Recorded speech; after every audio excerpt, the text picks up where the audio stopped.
Sekitar setahun yang lalu, atau mungkin kurang dari itu ya, saya lupa persisnya. Saya pernah membuat sebuah video pendek di aplikasi TikTok.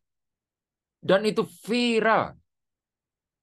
Dan di balik viral selalu ada pro dan kontra. Jadi yang dukung saya ya banyak, yang menghujat saya juga banyak. Dari tema yang saya angkat dalam video pendek itu, saya tertarik untuk membahasnya dalam video ini lebih mendalam.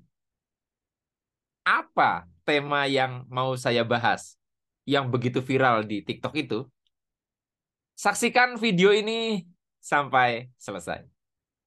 Biasanya manusia itu seperti ini, gitu ya. Sebaik-baiknya orang ada potensi jahat dalam dirinya yang belum terstimulasi. Sejahat-jahatnya orang ada kebaikan di dalam dirinya. Yang ini kalau kita sentuh terus ini mau besar.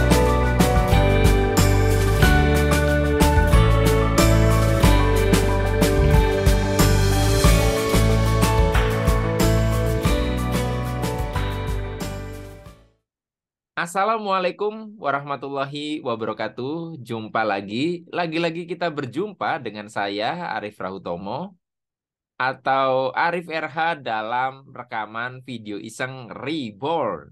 Cie. Ya, teman-teman semua, dalam video kali ini saya mau membahas tema sebagaimana sudah saya sampaikan di bagian prolog. Pernah saya bahas versi pendeknya di TikTok. Jadi, temanya adalah silaturahmi atau silaturahim ya. Monggo deh yang bener yang mana? Silaturahmi ya, titik dua, solusi atau masalah. Nah, silaturahmi, solusi atau masalah. Dengan apa ya? Penekanan di awal teman-teman, tolong buat teman-teman terutama yang beragama Islam ya, tolong open mind dulu.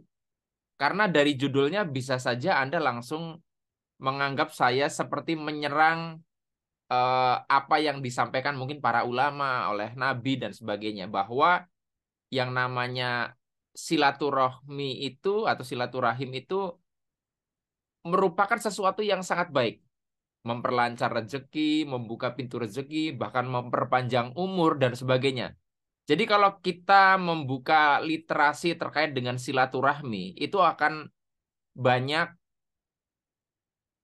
disertai dengan informasi kebaikan, manfaat dari yang namanya silaturahmi. Dan saya tidak menafikan itu. Karena, oke, sebelum kita masuk ke situ, gini, silaturahmi itu apa sih ya? Jadi, saya tidak tahu arti aslinya. Tetapi, saya dalam video kali ini hanya ingin mengajak Anda untuk menggunakan bahasa keseharian. Silaturahmi itu hanya dimaknai sebagai kita apa ya? Misalnya kita berkunjung ke seseorang, kita berjumpa, kita membangun komunikasi, kita membuka hubungan, kayak gitu. Betul ya?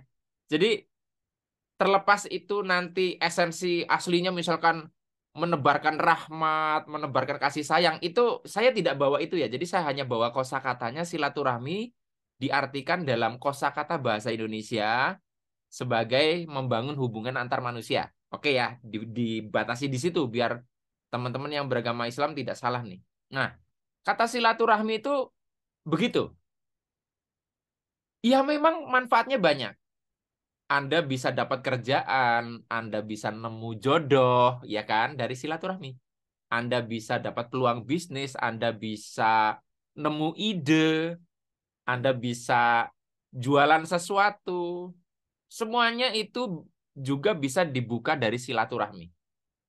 Oke, nah, jadi kalau dari uraian sekilas tentang beberapa item tadi, beberapa hal tadi, jelas bahwa silaturahmi ini membawa kemanfaatan. Tapi saya tidak mau membahas itu. Karena apa? Karena udah terlalu banyak yang membahas itu.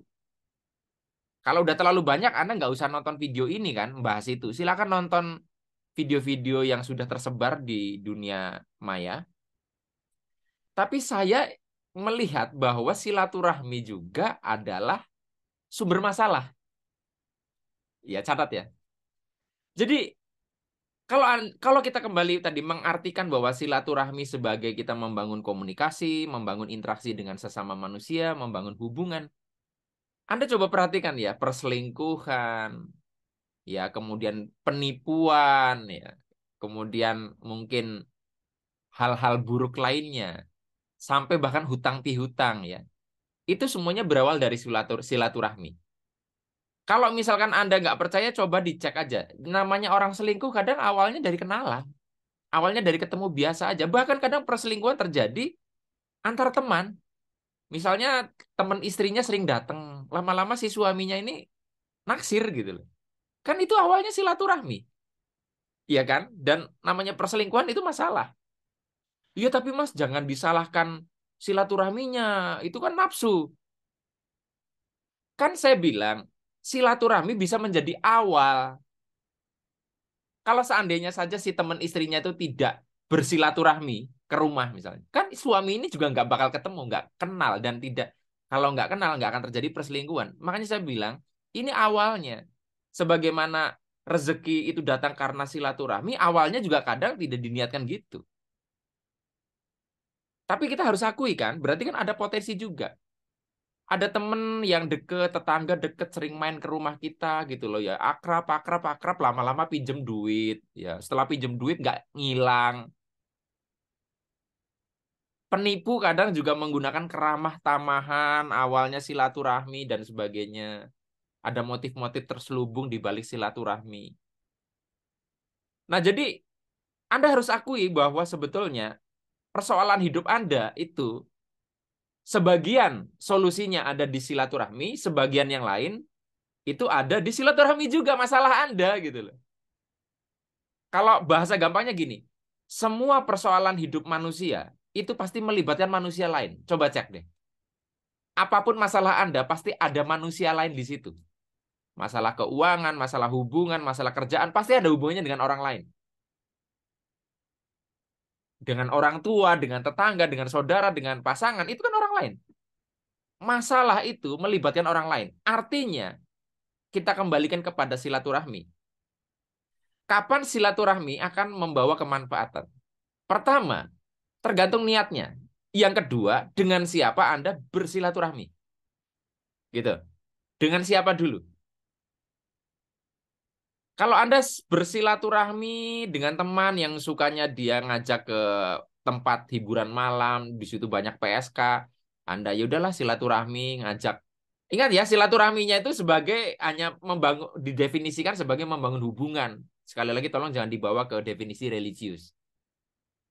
Ya, Anda sudah salah dari awal. Ngapain Anda bersilaturahmi dengan orang seperti itu? Lama-lama Anda bisa ke bawah atau dia akan membawa masalah buat Anda. Bersilaturahmi itu ke alim ulama, kepada Pak Kiai, kepada Gus siapa ya.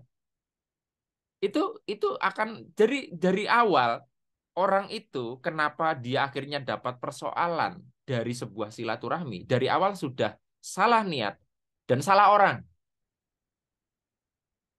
Nah, terus bagaimana supaya Anda tidak salah niat atau salah orang? Ya, bagi saya gini. Niat pertama saya silaturahmi adalah saya berusaha untuk ingin hanya mendapatkan hal-hal baik dan menghindari hal-hal buruk. Itu dulu. Yang kedua, ini yang nggak semua orang mampu lakukan. Saya sangat milih sekali orang. Anda boleh cek, mungkin ada di antara Anda yang WA saya bilang, Pak Arif, saya mau main ke rumah Anda. Nggak semuanya saya bolehkan. Saya sangat milih orang.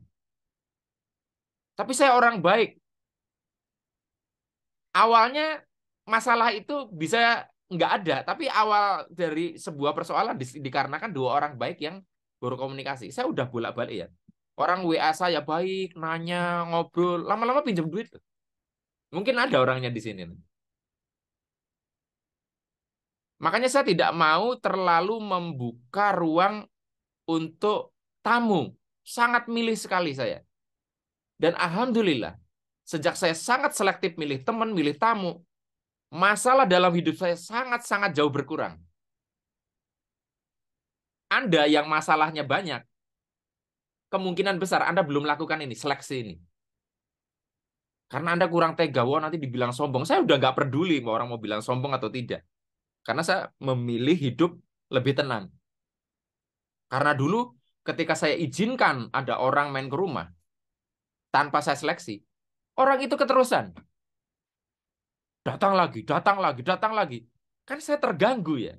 Ingat loh, ada orang yang mungkin baik tapi tidak punya kepekaan bahwa orang lain itu juga punya kegiatan gitu loh. Banyak orang kayak gitu.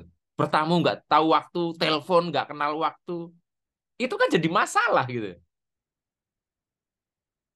Nah, teman-teman semua, jadi untuk melakukan seleksi dalam silaturahmi ini, Anda harus punya ketegasan. Itu di situ. Kalau Anda masih takut untuk dicap sombong, takut, Anda sepertinya lebih lebih ingin dicap sebagai orang baik oleh lingkungan dibanding Anda berbahagia. Berbahagia itu salah satu sebabnya adalah Anda tidak punya masalah, gitu. Dan masalah itu diakibatkan karena Anda mengikuti arus publik. Oh, Anda kalau misalkan medsosnya sering ada orang kok komennya mulai nggak jelas, Anda kadang blokir ya. Kenapa Anda tidak lakukan itu di dunia nyata?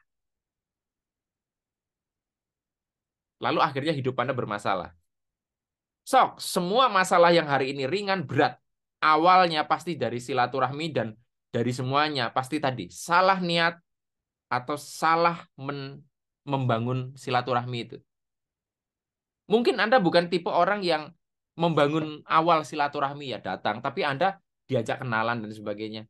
Jangan mau terlalu dekat dengan orang kalau kalau Anda sudah punya kriteria tertentu.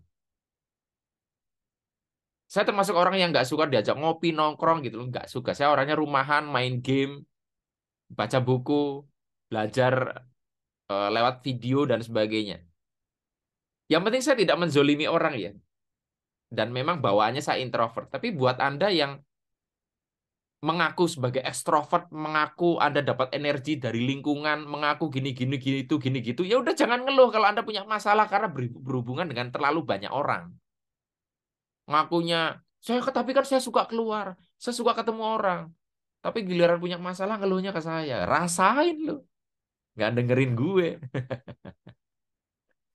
Jadi yuk, kita kembalikan lagi bahwa silaturahmi itu seharusnya membawa kemanfaatan dan segala sesuatu kadang bisa belok. Supaya tidak belok ke arah yang salah, mari kita tetapkan niat dalam silaturahmi dan kita pasang satu filter seleksi dengan siapa kita membangun sebuah silaturahmi.